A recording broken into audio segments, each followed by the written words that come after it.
সুন্দরবনের মৎস্যজীবীর আতলে বিশাল আকার গোখরো। বর্ষা পড়তেই সুন্দরবন সহ গ্রাম এলাকায় বাড়ে সাপের উপদ্রব। বর্ষাকালে গ্রাম বাংলায় সাপের উপদ্রব বাড়ে, বাড়িতে সাপ ঢোকার ঘটনা বা কামড়ানোর ঘটনাও শোনা যায়, যার ফলে সাপ নিয়ে গ্রাম বাংলায় একটা আতঙ্ক থেকেই যায়। বর্ষার শুরু হতেই সুন্দরবনের নদীর খাড়ি কিংবা মৎস্যজীবীদের পাতা জাল ও আতলে সাপের দেখা মেলে। এদিন উত্তর চব্বিশ পরগনা জেলার বসিরহাট মহকুমার সুন্দরবন এলাকার হিঙ্গলগঞ্জ ব্লকের লেবুখালীতে বিশাল আকারের সাপ ধরা পড়ল। খাল এটা নেবুখালী খাল। কি হয়েছিল লেবুখালীতে?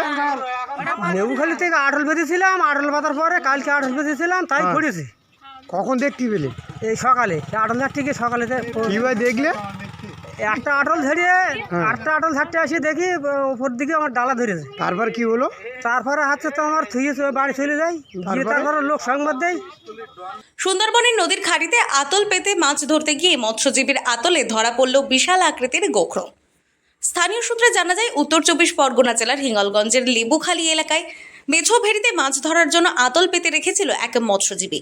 সেই আতল জল থেকে তুলতেই চক্ষু চড়ক গাছ, মাছ নেই, আজকে বিশাল আকৃতির গোখরো, যার দৈর্ঘ্য প্রায় ৭ থেকে ৮ ফুট। দেখা মাত্রই চাঞ্চল্য ছড়িয়ে পড়ে এলাকায়। এই সাপ দেখতে এলাকার বহু মানুষ এই লেবুখালীতে ভিড় জমিয়েছেন।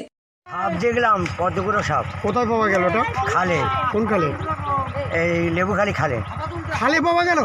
খালে আটল পেয়েছিলাম, আটলে পড়লো। ও, কত বছর ধরে আটল পাচ্ছো? তা না হলো 40 বছর। এরকম কতবার দেখেছো? এও অনেকবার। ভয় করে? হ্যাঁ, ভয় তো করে। তোমরা কি বন দপ্তরকে খবর দিয়েছিলে? কি বললো? আমি বন দপ্তরে খবর দিলাম, বন দপ্তর বললো, প্রথমে বললো না, তারপর বললো আসতেছি বললো।